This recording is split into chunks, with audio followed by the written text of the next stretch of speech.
On today's episode, we'll dive into agency profitability. Specifically, what do we mean when we look for agencies doing at least 15% EBITDA, and how owner salaries might impact this calculation? All right, Wook. So oftentimes when we look at agencies and people talk about their profitability, it's really unclear how they're calculating it. And it's not quite apples to apples. So I think one of the things we'll dig into today is how we calculate a normalized profitability.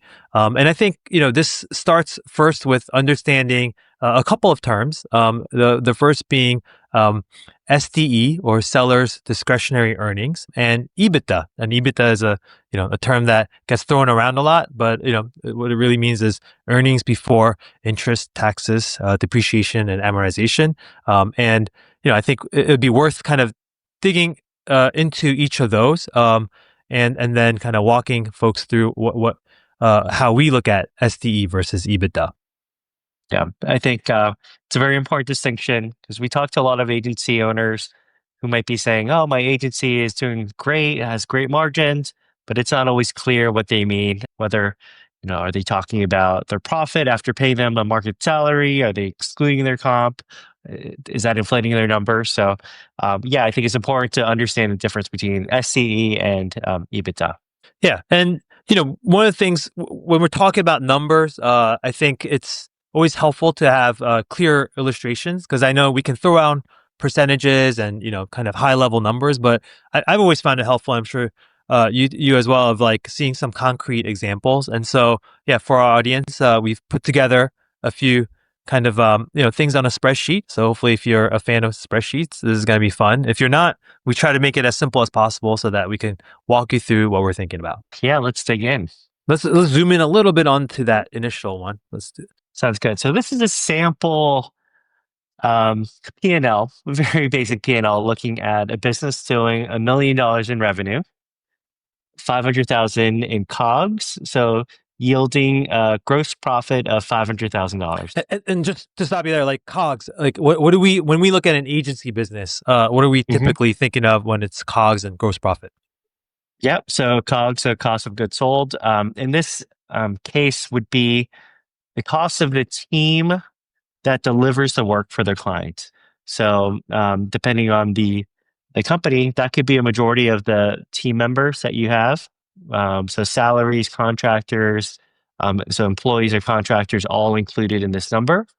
So things that could be excluded from this, if you have any administrative team members, sales team members, marketing team members that don't directly work on the delivery of client work. Yeah. And, the calculation of gross profit is also a debatable point. I think a lot of people interpret in different ways, and there's a whole episode to be done on that. But, just for our purposes here, we'll just say basically revenue minus kind of delivery cost equals gross profit.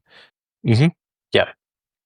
All right. So below that, we have SG&A expenses. So general expenses across the business, everything else. So the marketing expense, software expenses, any office expenses, travel expenses, etc., capture there.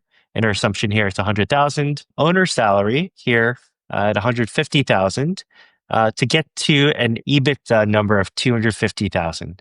So in this instance, when we're looking at SCE, you're adding back the owner salary again to get to a final SCE number. So here is 400,000, which is a 40% margin for this business.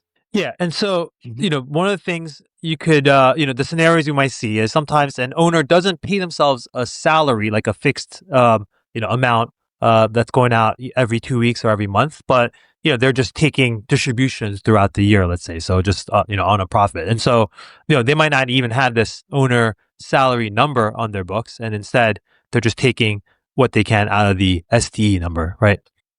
Yeah. So effectively, the SDE would, encapsulate all the owner distributions that would come out of the business. Yeah. And, one thing I just want to remind folks is like, just because your SDE is 400K doesn't mean, you're pocketing 400K, because, there is something to be paid to Uncle Sam. And so, taxes, or wherever you pay your taxes if you're not in the US. But, Yeah, definitely. That could take a big chunk also out of this SDE number. Definitely. And it's not all distributed. You can obviously leave cash in the business to retain for future periods. Correct. Okay. No. Okay. All right. And then when we look at EBITDA, so on the right, we have a few scenarios to run through. Same assumptions for revenue, COGS, and gross profit, and for SG&A. But here we might see an owner's salary of 65,000 to get to an EBITDA of 335. So you can see, in this instance, the owner's salary we might consider is a little bit low for a business like this. So this may inflate an EBITDA percentage to 33.5, or we might see, and kind of scrolling through a few scenarios, owner's salary of 250,000, which might be considered high for a business of this size, which might depress the EBITDA to 15%, or you know maybe a right number here might be 150,000. That would get to 25%. So you can see, maybe comparing this version over here to the one on the left, the same salary, you can see the difference in margin between 40% and 25%. So very different numbers when just floating a profit margin number. So it's really important to understand, is it EBITDA or is it SCE that is being referenced? So, yeah, in case you're just listening to the audio version of this, I think too low number is, if an owner is marking their salary, their base salary as $65,000, then they're gonna show an EBITDA of 33.5%, which is a high number, but that is kind of underestimating what it might what somebody in their place might be making. And we'll get back to that point in a second. And then in the middle scenario, the too high, if EBITDA is maybe, if the owner salary is too high, then the EBITDA gets depressed, right? So 250K salary might lead to a 15% EBITDA. And then for the third scenario, if you kind of peg owner salary 150%, your EBITDA might be at 25%. So kind of going back, like, how should we think about owner's salary? And I think this is really at the crux of the matter of, like, what does that really mean? And, how does this kind of tie to how we think about EBITDA at Barrel Holdings when we evaluate agencies? We have a number of agencies that we really want to look at an apples to apples comparison when looking at a metric like EBITDA. So there is a bit of normalization. So we look at, if the owner, and typically in a company this size, the owner is involved in the day-to-day operations of the business and contributing in a meaningful way, whether it's the delivery of the work, the sales development, managing a team.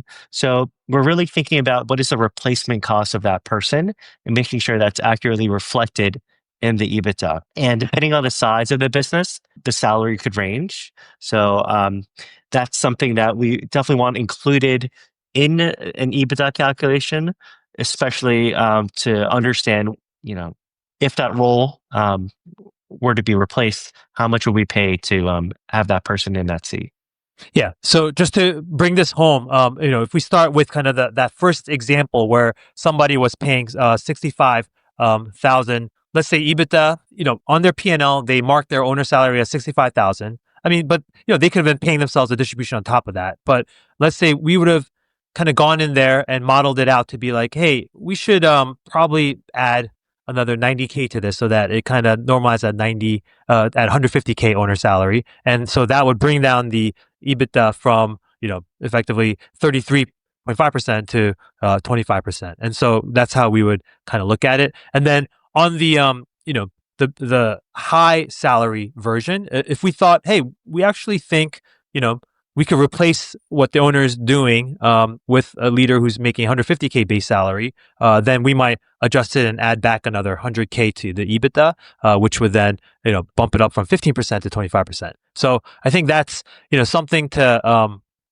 kind of keep in mind is, just because somebody says, hey, my agency, I'm doing 40% profit, that's you don't always get the full picture, and you kind of have to dig a little bit deeper in terms of, hey, are they talking about SDE? Are they talking about, are they properly accounting for what the replacement cost might be? And I would say like this is a matter of opinion too, right? Because some might argue, hey, like you shouldn't pay, an owner salary or a replacement salary anything below 200K, or some might feel like, hey, 100K is perfectly fine, and that's what the replacement um, salary should be. So I think here it's really where you land on what you think the appropriate owner salary is for that scale of agency. Yeah. And when we say we're looking for agencies that do at least 15% of EBITDA, this is how we're looking at it. And we will kind of do the adjustments to get to our adjusted number if we do see those ranges where owner salary might be low, high, or it's being added back, entirely to the calculation. Yep. And we're looking in this example. Obviously, it's a very small agency doing a million, but I think, and the swings are pretty big, right? So somebody a owner salary of 150K to 250K can really swing the EBITDA quite a bit. But I think one of the things to note is as the revenue scales up, it's a quite different story. Yeah. So here's a scenario where all the numbers are essentially 10x, where the revenue is $10 million. The COGS are 5 million. Gross profit is 5 million. SGA bumped up a bit for a business of this size to 2 million. And here, owner salary of 300,000 to get to an SCE of 3 million, or an EBITDA in our kind of calculation here at 2.7 million. And here the percentages get a lot closer. So it's 30% SCE versus 27% EBITDA. So at scale, the variance is gets much closer, where the owner salary is a much smaller component of the overall profitability of the business. And you can argue, like in many cases, like when a business is super small, like we mentioned, the owner could be super involved, and so like their costs, the replacement costs becomes 99% of the time like an absolute necessity to kind of factor in. But when an agency is scaled up, it's very possible they have a very built out infrastructure with like a leadership team, and maybe they're they could be out of the day to day completely, and so in some instances, like owner salary could be zero as well, and in that instance, like the seller's discretionary earnings could basically be equal to EBITDA.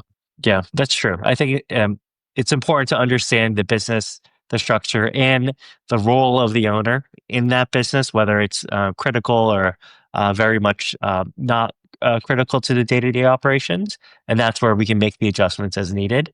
But really here, it's understanding what's the owner's role, what would it cost to replace that person, and that would give you, for us, a normalized view on profitability of the business. Very good. So, yeah, and I think just to wrap this up, for anyone kind of thinking about how they talk about profitability at your agency, a good exercise is just to think about your own role as an owner in the agency and what you might have to pay to replace yourself. And I think that's always a calculation. Sei-Wook, you and I did that when we were running Barrel. We always kind of pegged a number, and so I think just playing with that and trying to see, hey, instead of SDE, what does EBITDA look like if I were to replace myself, and what is that appropriate salary? That's kind of a number to peg at least when you have a discussion with us, that's you'll know that's the number that we're looking for. All right, so yeah, until next time, thanks for joining us and have a good one. Thanks.